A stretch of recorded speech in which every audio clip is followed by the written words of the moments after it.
appreciative of the fact that you guys came here in the middle of the week. What day is today?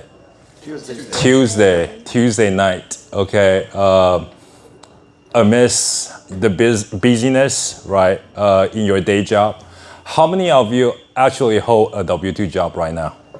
Okay, so, a chunk of you. Okay, and how many of you are working in real estate full-time? Okay, wow, okay, there's a few of you here too. How many, the ones who have been working in real estate full-time, how many years have you been in real estate? Investing or kind of business? Go ahead. 1 year. 1 year? Eric? 12 years. 12 years. Wow, that's a long time. Who else raised his hand? 30 years. 35 years. 35 years, right. Okay. In loan business, 5 years. 5 years. Gracie? 30 years. Wow, that's crazy. Oh, Gracie, 30 years. Okay. What would you say is your biggest challenge in working in real estate full-time? Finding deals. Finding deals? Are you getting clients because you're a broker? I would assume. Eric, what about you? Yeah, getting clients and like keeping up, really. That's why we're here, right? Just to keep up and learn. What about that gentleman in the back? 1 year? Hardest. Yeah, the hardest challenge for you? When you're new, the hardest thing is not knowing what your weak points are. Not knowing what? Not knowing where you're weak. Oh, where you're So weak. each deal I go into, I make brand new mistakes. Okay. And I go, oh, that's what I didn't know. Got it. Yeah. What about you, Sarah?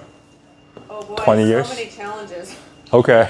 Give me one challenge. I think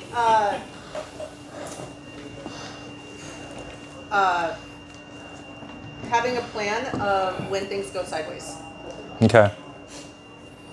I guess, Lessons. yeah. So having been in real estate for such a long time for me, I've been through the ups and downs and ups and downs. So I have some, I guess, wartime stories I want to tell you, and hopefully through these wartime stories, I can enable you to become a more experienced or smarter real estate investor. How does that sound to you guys? It's okay? Okay, let's go to the next slide. Yeah. Or, okay. Well, let's see here.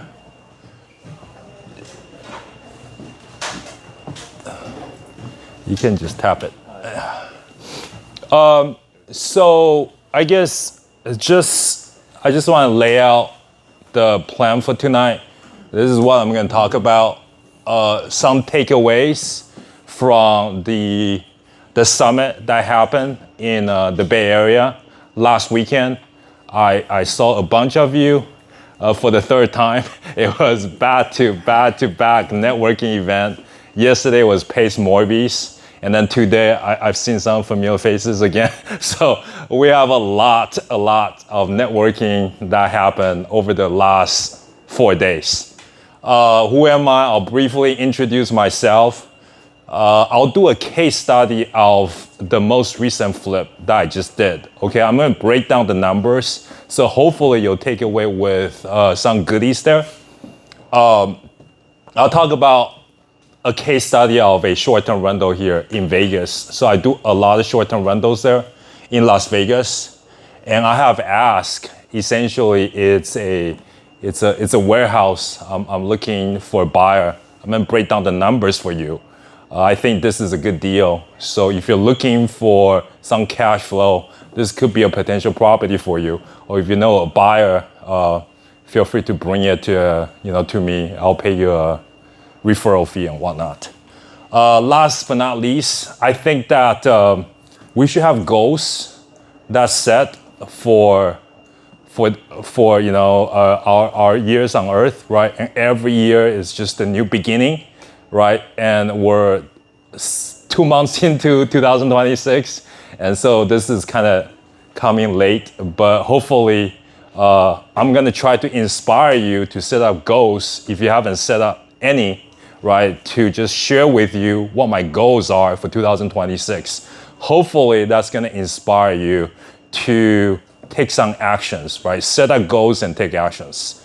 I run this mastermind, local mastermind, and I have people that will say a lot of things, what they want to do, But there's a difference between saying it and doing it, right? You can't say that you're a wholesaler. You can say that you're a real estate investor, but you can't back that up with actions, right? You can't say that, hey, I closed this deal, right? I flipped this contract for $65,000. And that's kind of like the resume or the track record an investor who wants to invest in your deal is gonna look for, or maybe a hard money lender is gonna look for, right? And money follows deals. Do you guys believe in that? Money follows deals. So if you have a deal, right, money will follow.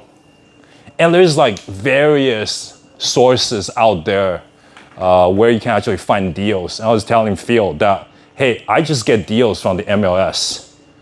I don't really run marketing like other people do. They send out mails, they run PPC, they buy leads from PPC, pay-per-click, or PPL, like pay-per-lead, right? And that can be extremely expensive.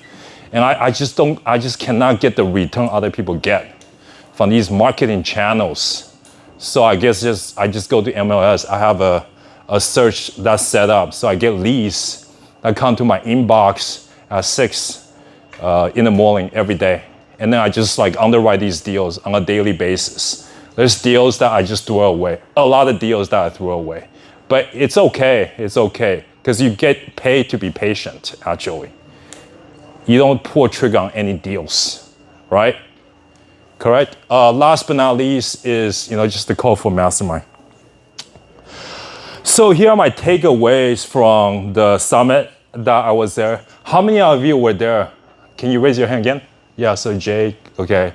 So it's like a rehash. Jake, was in the mastermind on Monday, so it's a rehash. So I'm just gonna like go over this real quickly.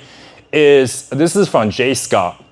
His point about the market is most likely it's gonna be constant in the next 3 to 4 years. There's not gonna be a tremendous or explosive growth, nor a recession that's coming. Okay, this is a distillation of like a 1 hour long presentation. So there's a lot of data that backs up his belief about the market. So I'm not gonna go into that. You know how you make money in real estate, right? There's like 4 areas where you can make money in real estate. Do you guys know what those 4 areas are? How do you make money in real estate investing? Or in particular, rental properties. Cash flow. You can make money in cash flow. You can make money in appreciation. You can make money in amortization or principal pay down, right? And you can make money on tax benefits. That's called depreciation, right? And then the current administration has this thing where you can actually do a 100% depreciation on the first year using this thing called the cost segregation study. Okay? So essentially, because of the current interest rate environment, there's really no deals. I wouldn't say no deals, but it's really hard to cash flow on properties because of the high interest rate and also a stubborn housing prices, right? That's still like kind of high up there. So because prices not coming down. So because of that, it's getting harder and harder to get cash flow. Sarah, do you have any idea like how much do you collect per property? Like on average, what's the kind of cash flow you get? I guess it's really depend on the location, right? It depends on location. It depends on how many units. Right. So, for example, we did a project down in San Diego. It's a 10-unit property. It was originally selling. We were supposed to exit out at about a 3.5% cap rate. You guys are familiar with like multifamily for kind of how we determine value? But just like, just kind of like a 2-bedroom, 2-bath rents for like $4,200, for example. And so in that, because it's Pacific Beach, it's ocean, beach, coast property versus like, I have a duplex in Wisconsin, and that has a bunch of students in it. So it just depends on how many units, but the more units, the more cash flow. Right. I was talking to Jack. Jack, where are you? How much are you making for your Lake County property or Vegas property? It's a long-term rental. Yeah, Vegas is $800 a month. The Lake County, I'm making $400, but I have another building Yeah. I need to rent out.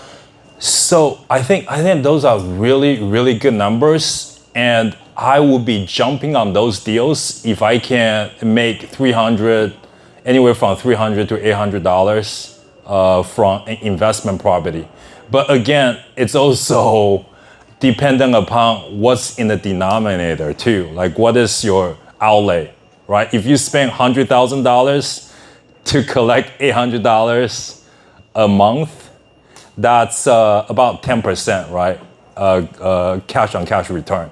That's not too bad, and that's a pretty good deal. But I bet that you cannot find a deal like that. I mean, her property is trading at 3.5 cap. Do you know? That's tiny. That's tiny. The bank, right, is paying you about 3.5%.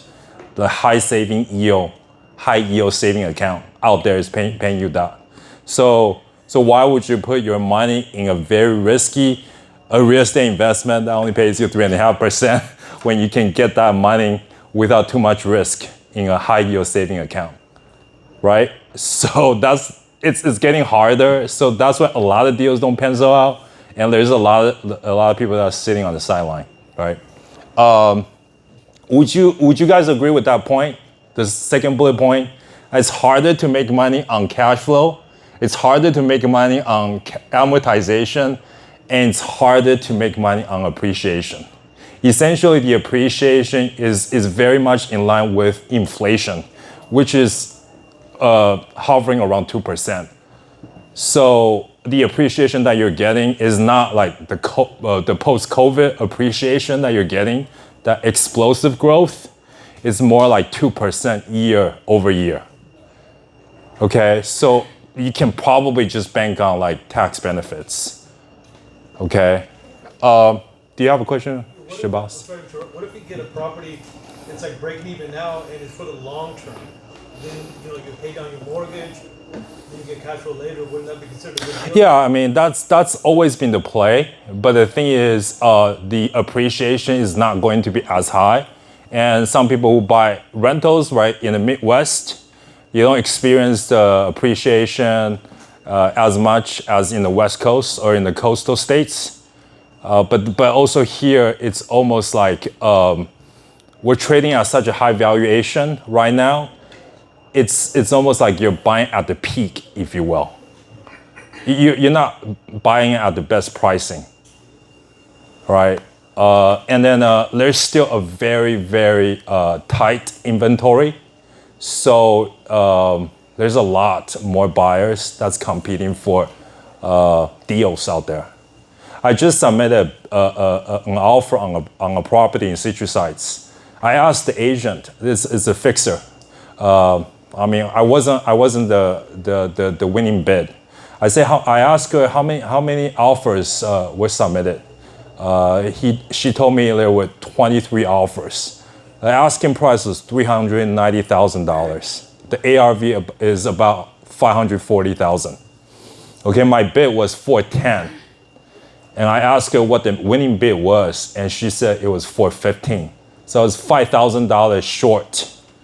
And I was talking to Phil. Hey, anytime you see a fixer, you should be anywhere from $20,000 to $25,000 higher than the asking price, or so that you can actually win it.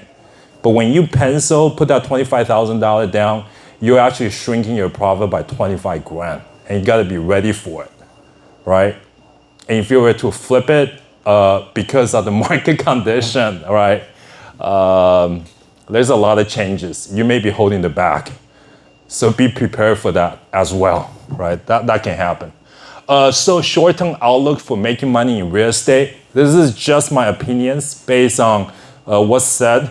Is most likely flipping is the way to go. And if you have a whole bunch of rental properties, you can do bonus depreciation by doing the cost segregation study to write off gains from flipping, right? Just to offset the gains from flipping. And you can possibly get into the surrounding ancillary businesses, around real estate investing, such as property management, HVAC, right, repair, replacement, home improvement / renovation, or just selling construction materials. In my opinion, it's harder to make money in real estate investing. And if you do invest in real estate, you're in it for the long term. And if you want to make money off of real estate, active income wise, I think flipping is the way to go. But that's not easy either. Okay? But if you can't just, how many state workers are here? I wonder what your salary is. The last person I asked, it was about like 120 or 110,000, and that's freaking low. If I do just one deal, and I'm gonna talk about the case study, that's a $65,000 profit when all is said and done. So all you have to do is do 2 deals a year, and you'll be making a state worker salary, okay? And that's the freedom that you get. But you can't just sit on your butt and do nothing. You gotta underwrite deals every single day. So treat it like a full-time job, and it's gonna pay you, right? And then we talked about lockout ADUs. Do you guys know what lockout ADUs are?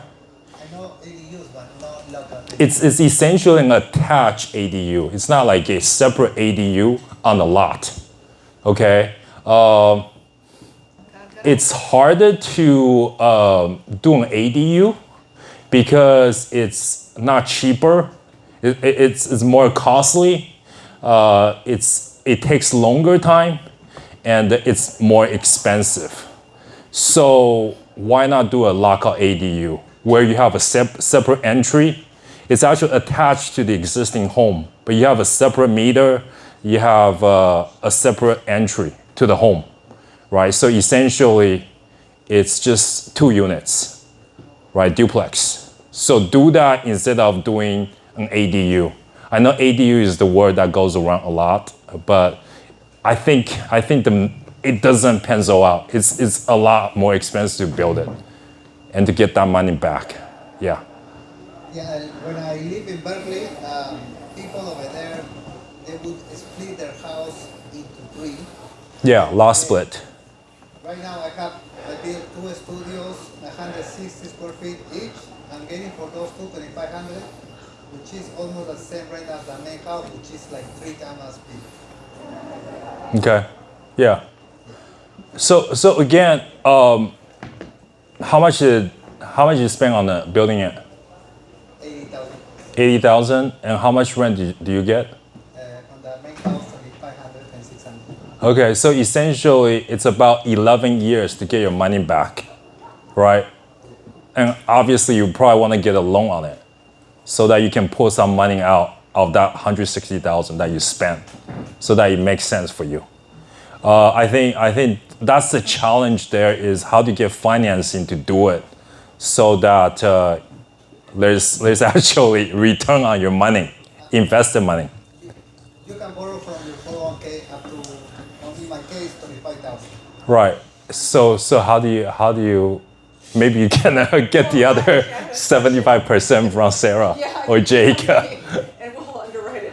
I have a question though. So on ADU, so we did a lot split and we built an ADU on a property. We were like the second applicant for the SB9 when it came out a few years ago. Yeah. One of the things that we had to do is we had to sign a 3-year occupancy, and I don't know if this has changed. So my question is, if anyone knows, as an investor, if you're out there building out ADUs, are you required to still have a 3-year occupancy that you have to live in one of the units? You just have to have the intention of living there, but then how do you even qualify? How do you get around that when you go to sell it? Right now, if you don't do, I don't know about lots of split, but if you have an ADU, you're not required to live in the property.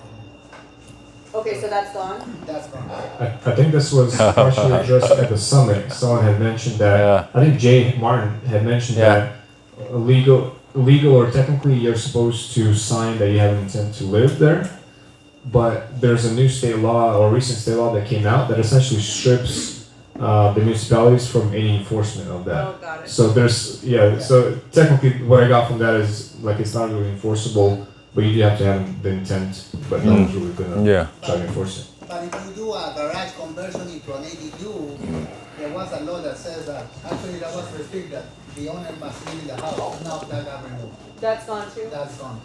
And that was the, basically one of the more challenging. Yeah, that's what was preventing, I think, for a while. Yeah, that is gone. Yeah. And the last bullet point is really just a food for thought is if you look at all the asset classes in commercial real estate, and this is retail, self-storage, even senior housing, multifamily, office space, mobile home parks, and this I kind of have the same opinion that buying mobile home parks is the way to go because that's actually the last stop in commercial estate. That actually makes sense. Like if everything is so tight and people have nowhere to live, that's a necessity. That's not a luxury, right? How many of you know Laura Sagan? She actually lives in a mobile home park, okay? It's cheap, okay? She can for sure afford a home. There's a community, but I think there's nothing wrong with it. I will probably, when I retire, when I or get too old, I'll probably just move to a mobile home park. It's hella cheap, right? You pay like $800 or $1,200 versus paying, I don't know what, plus your property tax, assuming that you still have a loan on your house, okay? So if you own a mobile home park, you have that forever, and you're not really the landlord. You're the landlord of the land, but you don't own these homes or these mobile homes. People buy it from you, and you can have another division where a lending division where you're the lender of these homes and homeowners pay you, but you're not landlords of these homes. They're actually owners, and they pay you a lot of rent to stay there. And if they default on their payment, you can take the home back and then resell it. So I think that's a good business model. It's a boring asset class, but it's actually asset class. I think that actually makes sense. Do you guys agree, or do you guys think that there's a better asset class out there in commercial real estate than mobile home parks? What's your opinion on it? I think it's one of the best if you can get the right price on it. Good. I would say it would be better, like instead of building a 1,500 square feet house Yeah. for rental, just to build a 300 square feet, basically independent studio, and then rent each one for 1,300. Yeah. That would be much better. Yeah. So you can totally do that, but the thing is scale. You can do one, you can do two, but how many can you actually do so you can make $7,000 a month or $14,000 a month to replace your W-2 income, right? And that's a holy grail that we're trying to get to. And you can either do it by investing in Midwest long-term rentals. You buy like, I don't know, $300-400 properties, but you're gonna break your head doing that, right? Versus buying a property here that doesn't give you the cash flow. Or you can do short-term rental, which I'm gonna be talking about as well, right? So you're chasing that cash flow. You're chasing that cash flow. you can chasing either of those ways. You go by quality or you go by quantity, correct? Right? But then the cash flow is really not your day-to-day income. So you need the active income in real estate. So you do it by either having these supporting businesses or you do flipping, right? That's just my opinion. So a little bit about myself. I had a PhD in computer science. I came from a family where education was heavily emphasized. However, I think the best education is actually on the street, via networking, talking to people, right? The people here, the people that's like doing what we are doing, and the degree, the doctorate degree is just so that you can lend your ears to me, so that I can, bullshit to you for like an hour, okay? I've done virtual wholesaling. I started virtual wholesaling in Memphis, Tennessee. I still have several rentals over there. I started wholesaling in Sacramento, but then I transitioned into flipping because I saw the amount of money that I left on the table these flippers made. So I say, hey, if it's so hard to get a deal, why don't I maximize the money that I can make from a deal by taking it down myself and by flipping it myself? And when you get to a point like wholesaling, right, you just want to become that flipper. So you can go and tell people that you're a flipper yourself. You actually have done, a rehab on a home, right? So you can have that badge on your shoulder. So I started doing that. I did some new constructions too, redevelopment. I've had 60 bed, 5 facilities, assisted living facilities. It's called RCFE in the state of California. That's short for residential care for the elderly. Okay, senior homes, residential care homes. So I had those. I sold all of them back in 2025. I've done several multifamily syndication, and I've lost a bunch of money in multifamily syndications. Me being, a GP of 2 deals. I don't think right now is the time to do it. And like, that person that mentioned, it's probably not gonna come back until 2027. Correct me if I'm wrong, Sergey. Yeah, so we're still in that falling knife period, and it's not really coming back up. So you don't want to catch a falling knife. So multifamily is not the way to go. Okay, I have 3 group homes. I do sober living. So there's about 6 residents per house for me. Last but not least is short-term rental. That's a business in and of itself. I have homes in Sacramento as well as in Vegas. So I guess chasing cash flow makes me a jack of all trades. And these many hats I've worn have given me valuable experiences that enable me to become a shrewd investor. Okay, I think you learn really just by your mistakes, really. And it's the mistakes that actually teach you lessons than the ones that you are like successful on. Do you guys agree? Okay. Right, sir? Yeah. Go ahead, Harold. Yeah, I think I saw you at a co-living facility. Yeah. And I didn't see co-living on there.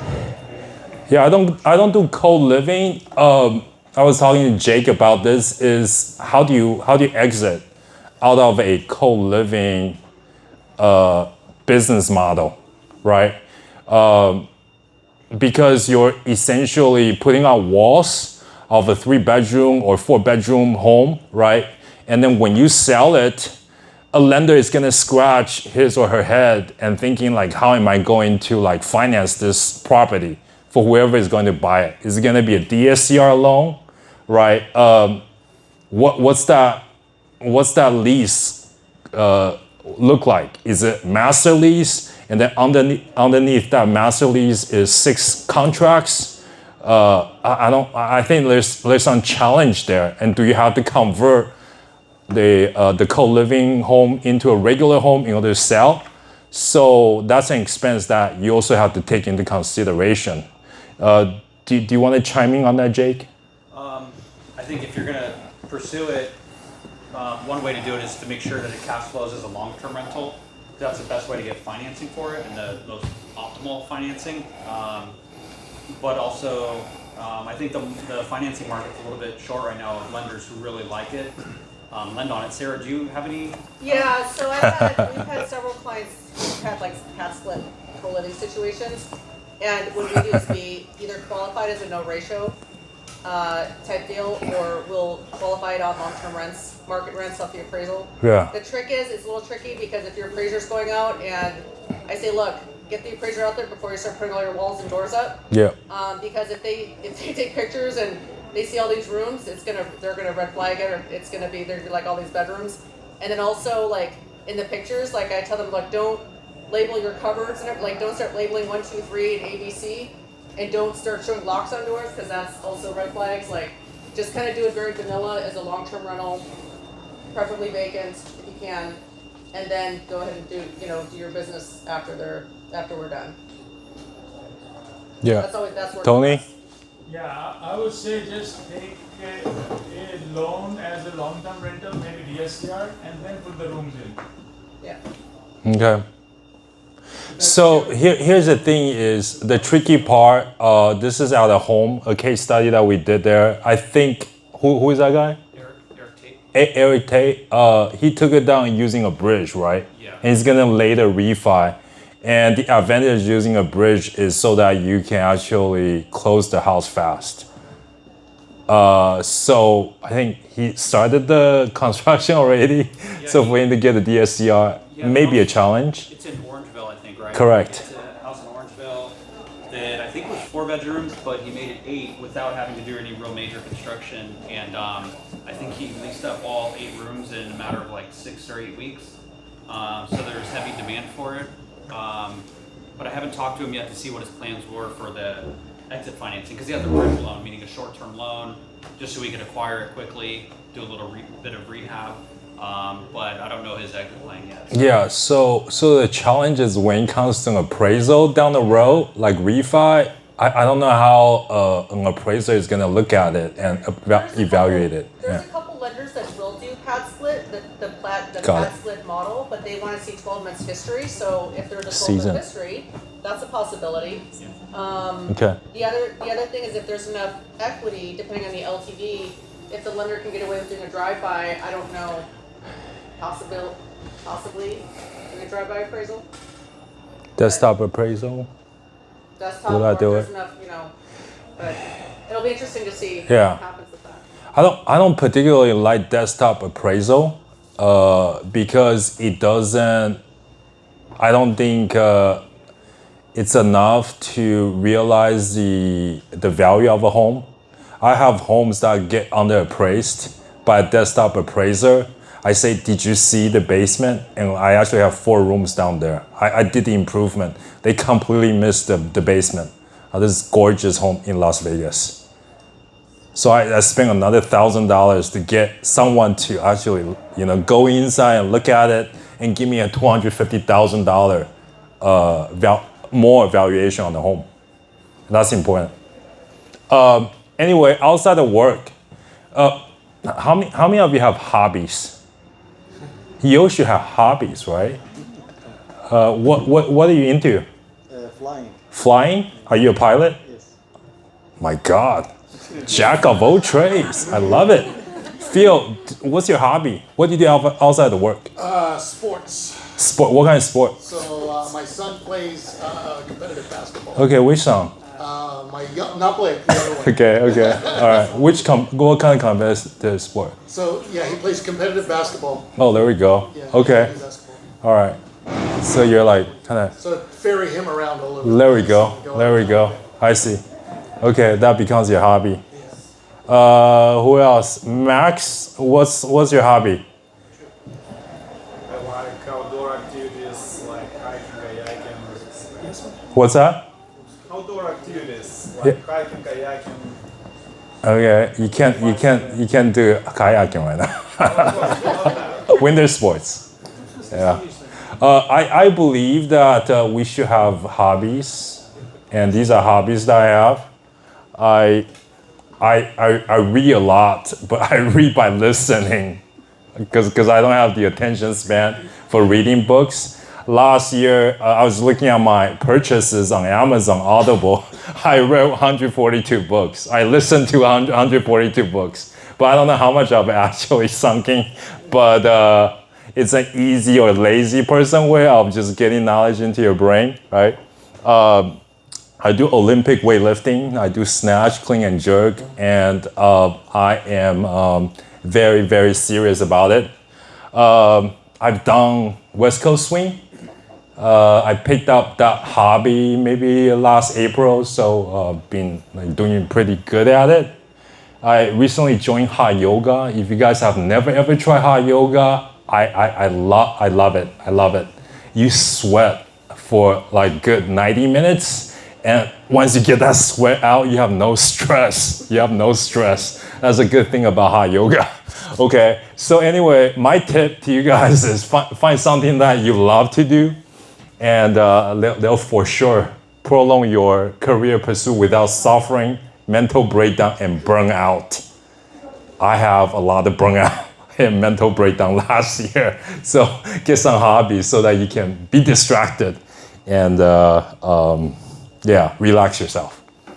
I want to talk about this deal case study. This is in Rancho Cordova, 95827. The seller called me, okay, from my website. Okay, he actually shopped around. I wasn't the highest bidder of his home. So he said someone offered me 340. Can you match it? I say no. My maximum allowable offer for this home was maybe 315 or 310,000. And I feel really, really bad because he price anchored me at 290,000. Well, actually 340,000. Okay, and then he got another offer at 290,000. Okay, and he basically just got insulted, right? So he never called that person back. But then he was chasing that realtor who gave him the 340. That realtor ghosted him, so he ended up like marrying to me. Okay, I say no, I cannot come out to 340, but I'll come out from the 310 that I offer you. I feel really, really, really bad. He made me feel really bad, okay, by getting another, 13,000 out of me. But at the end of the day, this deal still worked out, okay? So what's the lesson here? You don't have to be the highest bidder to win it. And the reason that we got this deal is from following up. My virtual assistant has been chasing his tails off, okay, in order to get the deal.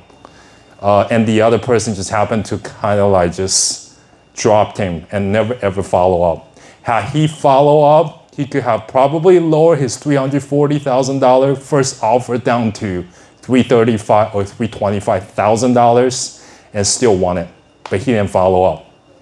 And a lot of tactics that these buyers are doing out there. Have you ever received a check letter? So they give you a blind offer if you own homes here. They give you a blind offer on your home, and then you're very curious.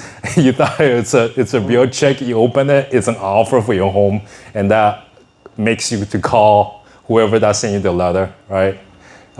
So it's kind of like that. I guess the realtor was giving him a blind offer on 340, but never stepping into the home and seeing it, just to get that person interested in calling the person, and that person or that buyer never called them back.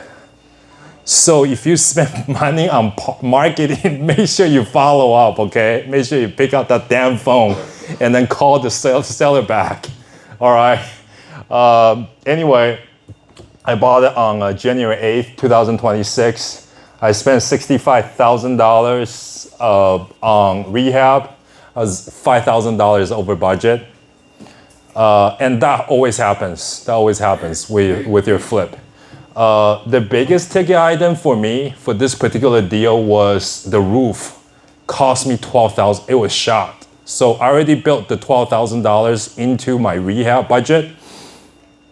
The second biggest ticket item was the HVAC. That was the compressor, the AC unit was just gone.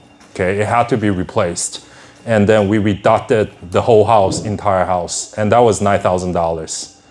And that's the cheapest that you can possibly get. Okay, so I want to do an HVAC business where you actually call me for your HVAC problems. I can do it cheaper, but not at this price. Okay, that's the only price for Kevin Lee. Third biggest ticket item is the windows. We replaced all the windows throughout the entire house. And that cost me $5,500. I guess the surprise with this particular fixer was the sheer amount of junk, okay? We spent $3,500 just on dumpsters. 7 30-yard containers just to get haul away all the junk in the house, okay, when we demo the entire place. ARV was $475,000. The lender came back with their internal valuation of $475,000, which was the comp that I provided to the lender. Hey, this is $475,000, and it's actually listed for $475,000 with 9 days on market. Okay, and we just got an offer 7 days into listing it, and I wonder if we should accept it or if we should just wait for 2 more days. Okay, so I think the data doesn't lie, okay? The days on market is coming from the MLS. The ARV is coming from the comps. So if you are, and a lot of realtors, they don't know how to do it from the investor's perspective, but if you know how to comp properties, you'll have a very good offer and then make money off your flip, okay? Target price, yeah, sell price is $475,000. What is it? Yeah, so what's the target profit? So it's basically backing out all the expenses that you spent from the price that you sold the home at, right? So $475,000 is the sell price. You subtract $65,000 rehab from it, and you subtract the purchase price, $323,000, and then $17,000 of holding costs. I did 4 months, but we're only the second month into it, so it's probably going to be less than $17,000. So if you subtract 65, 323, 17 from 475, you get $70,000. Okay, I probably get like 65,000, I think. Yeah. Initial cash down. This is it's through a hard money lender. Okay, was $43,000. So it's 70,000. That's your numerator divided by 43,000. That's your denominator. All right, that gives you a 246% return in 4 months, or 737% annualized return. Do you think that's a good deal? Sure. I would do this all day, every day, if I can get my hands on these deals. And all you need to do is just 2 deals, and you make $140,000. Okay? So do the hard work and get that 70 grand. You can do it. Is this accounting for realtor fees as well? That's 70,000 there. Yeah, so I use I use a flat fee broker, so I save the 2.5%. But the other side, you can negotiate that. So this particular offer we just got yesterday, she's paying herself from me that $475, 2.5%. But you can negotiate that down to, I think it's 2%. Yeah, and she'll probably take it. It's a nice property. Nice property, Gracie? Yeah. Yeah, thank you. Yeah, I'll show you some pictures. Harold. Are you Yeah. finding that when you get something like this on the market that you can be confident it's going to sell? Because I remember several months ago you were saying you had to, in the end, sell to one of the big home purchasers next door or somebody like that because the house that you flipped wasn't moving. And I'm just wondering, is the market, is it? Yeah, so I'll give you another home, right, that I was looking at. The days on market was 40, and it's 95828, so that's South Sac. So I usually do 6 months holding costs so that I can prepare for the worst or the worst case scenario. So when you build that into your maximum allowable offer, your offer is not the strongest or the most competitive. But then you gotta watch the downside risk too. You know what I mean? Because you can lose your shirt.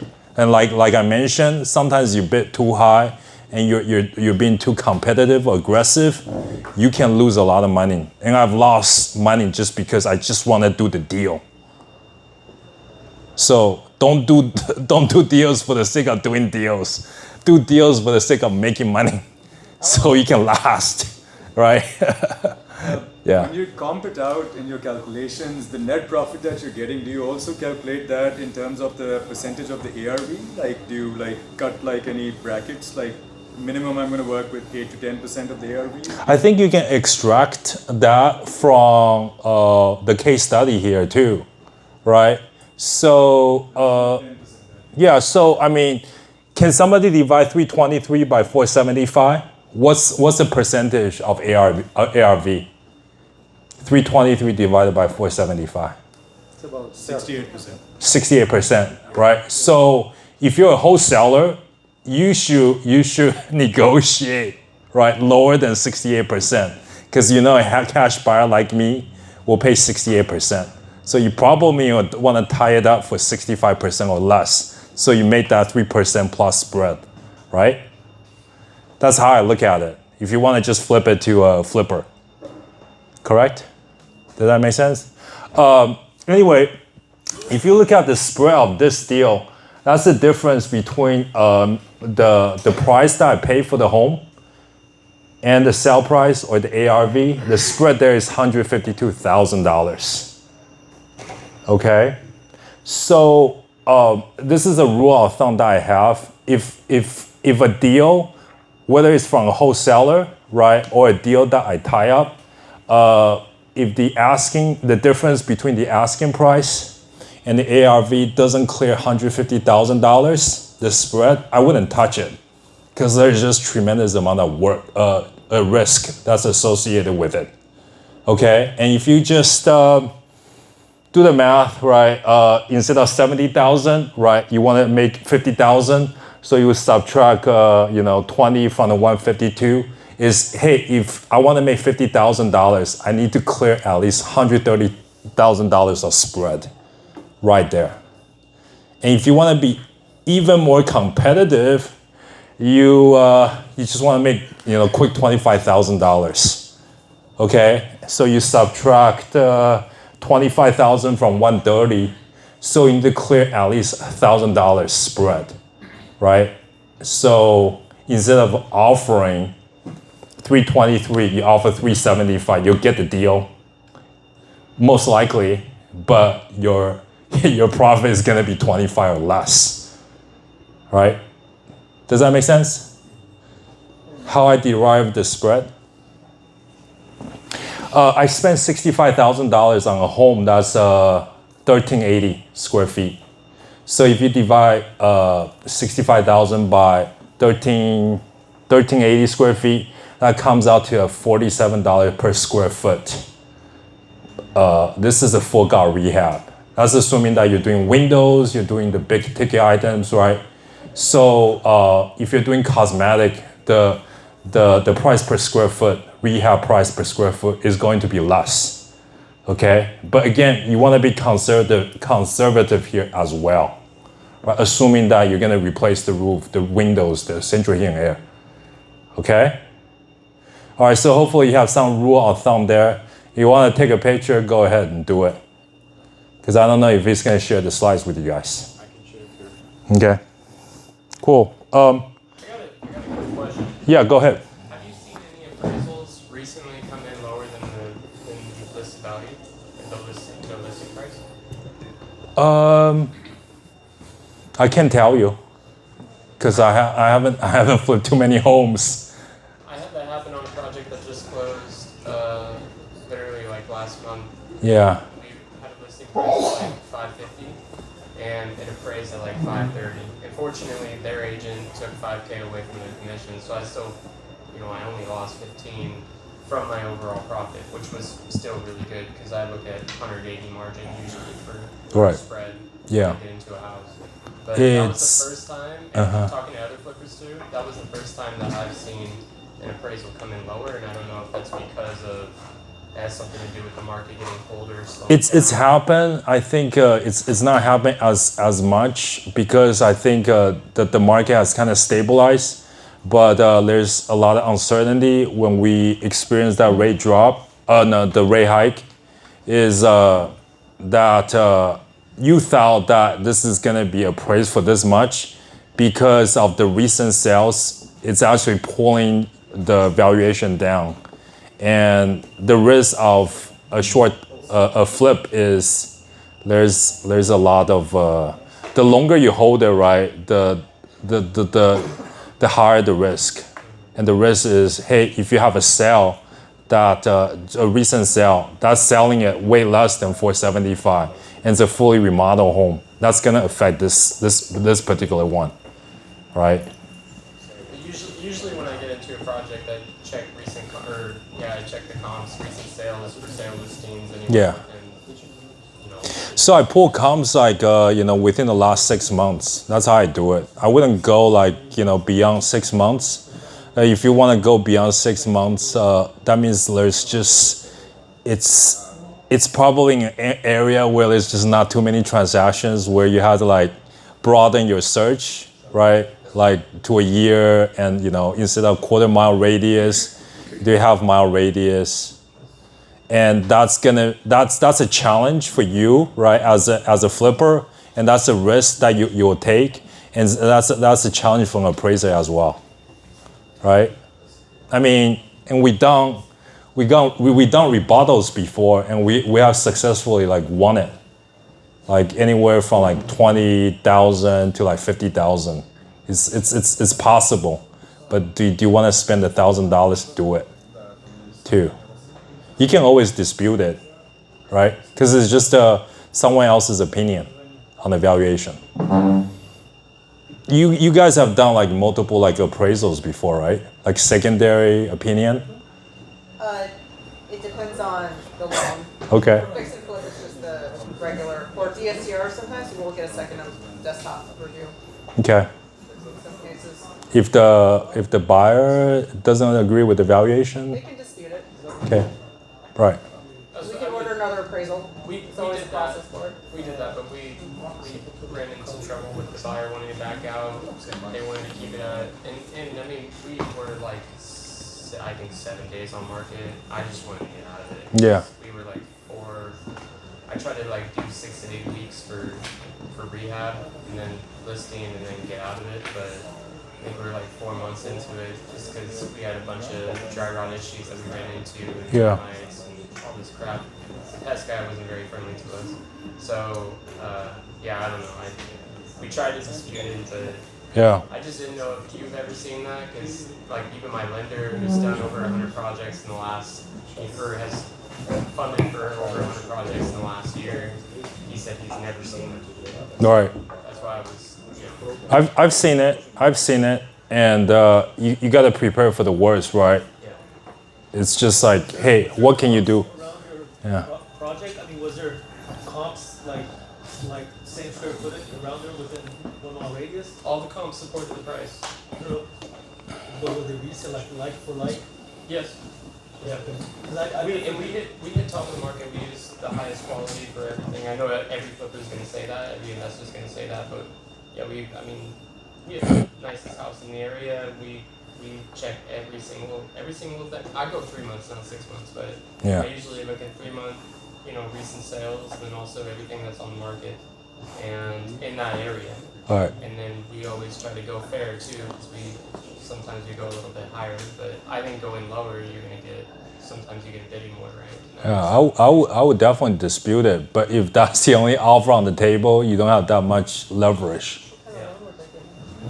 It was FHA. Oh. Okay. Then that can create some issues. Yeah. Was it under 90 days? No, I don't think you can hit FHA. Right? There's You certain can't. situations you can. Resell under 90 days using FHA. Yeah, you need a seasoning period. Anyway, here are some before and after pictures. This is a living room. We just made it brighter. I like the neutral color, black and white, or black on white. And we staged the home. That's like a must. So I paint a picture for the first-time home buyer or the buyer.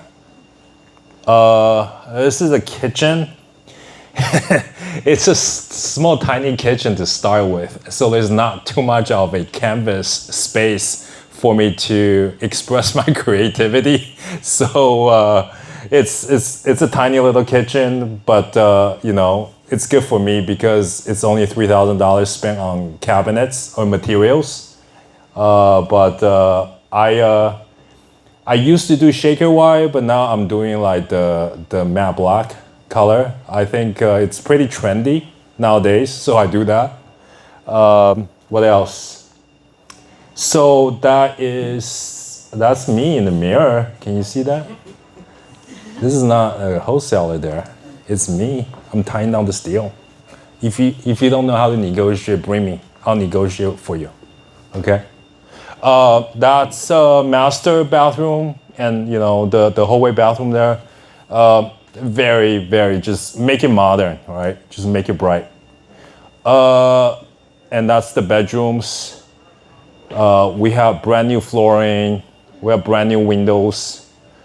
And what else? Okay, so it doesn't speak of the sheer amount of junk I was talking about, but there's a lot of junk in the garage, also on the side of the house. And I also like that color over there. It's called a polar or something. I don't remember leather. It's the black on white color, right? So the frame is black, the garage door is black, the roof is black, and the rest is white. Just very clean color. Okay. That's it for the case study on the flip. Do you guys have any questions? Are we short on time? I can skip it. About 10 minutes. 10 minutes? Okay. Technically, we can run longer. All right. They'll just put this out. Got it. Do you guys have any questions on that? Yes. Yeah. What the location buy box? Your buy box in. Okay, so it depends on your experience. When I first started, I only do Del Paso Heights because I was just scared to flip homes like in the better neighborhood because I thought that the buyers are going to be more picky, and I'm just not confident about my rehab abilities. But you kind of step up. So I'm comfortable buying homes in Citrus Heights. I've done like several flips over there. I've done several flips in Rancho, and I kind of know the demographics, like what people want. So I'm able to, and you look at the comps too. That door, that red door, that front red door was the inspiration of a flip that's on Zinfandel in Rancho Cordova. Okay, I borrowed that and I used it because it was a shorter days on market. That was the inspiration from it. So you just see the comps out there and then you try to copy. You don't have to do anything that's it's not rocket science, right? I mean, you go away from the like railroads or crowded areas. Yeah, so here's the thing is like 95818, that's downtown. Without a garage is okay. But then I had a home in Citrus Heights where the garage was converted into a room. I had a challenge selling that home. So it's location dependent, and I get it. Staying away from the busy street because I have a home in 95817 there. I couldn't sell the damn thing, and then I ended up just doing short-term rental on these two homes side by side. Where's the location? 95817. Downtown? downtown, downtown. So yeah, so stay away from a home that doesn't have a attached garage, I would say, and stay away from a busy street. Right, and then I wouldn't do a one bath house. It can be two bed, one bath. But if you have 3 bed plus, I would do 3 bed, at least 2 bath. It's harder to sell with 1 bathroom for family, right? What do you touch like as far as like the kitchen, bathroom, on all the flips you do? Because that's like when I do a flip, I'm kind of worried about like what needs to be touched to sell it, you know? Like the new model. It's like, I don't know. Just go modern, trendy. But it's not really high end, and I got a lot of stuff just on Amazon too. I don't go to Home Depot because Amazon prices are hella cheap. And they deliver right to the house. Exactly, fast, 1-day delivery. Stay away from Home Depot. I have shares of Home Depot, but stay away from it because it's like the Amazon of it's like the Amazon of Home Depot. Yeah, Amazon. They have everything. You guys are chasing cash flow. I think this is still one of the ways for you to, if you want to buy a rental and maximize the cash flow on rental is you do short-term rental. But short-term rental is not everywhere that you can do it. It used to be the case where you can actually cash flow a lot here in Sacramento. But because of a lot of short-term rentals that's kind of growing in the area, it's driving down the nightly rate. So you kind of have to do it in places where there's a lot of traffic, and Vegas happened to be one of them, right? And you don't do it on a typical home, like a 3-bed, 2-bath home. This particular home is 6 bedrooms and three bathrooms. The projected revenue, this is coming from AirDNA, was $120,000 a year or $10,000 a month. I just listed this in March, actually in February and March, which hasn't complete. We already have bookings. That's about 5,600. Do you guys know EDC? That's a very, it's called what? Electronic. It's like one of the largest concerts. Yeah, it's like electronic. Daisy Carnival. That happens every May of the year in Vegas. And there's people that take helicopters to the venue. It's almost like what's that event in Nevada? Coachella or Burning Man. Yeah, Burning Man. Essentially like that. It's huge over there. So I have a booking here. It's only 3 nights and it's $5,320. That's the screenshot there, and that's $1,000 a night. Okay, and then I in Bay Area too. There's that World Soccer that's gonna take place in July, and I have a home there, so we charge $1,000 a night. And just that particular month for 2 months, June and July, you're gonna make a lot of money for the entire year. Okay, so you go for places in Vegas in particular because there's a lot of events, conventions. There's that CES in January. There's this EDC, and there's a whole bunch of other events there that's taking place. But you can't just have a home and then just put it on Airbnb for sale. You gotta have amenities. So this particular home has a heated pool, has a jacuzzi, has a lot of arcades, and it is freaking close to the airport. So location is super important. So as short-term rentals have become popular, the ones that will outshine are ones with great amenities. These include big guest count, arcade room. This actually is an 18 guest count short-term rental, heated pool, jacuzzi, and prime location. And would you consider short-term rental in Sacramento? Not really now, just because the nightly rate is getting compressed.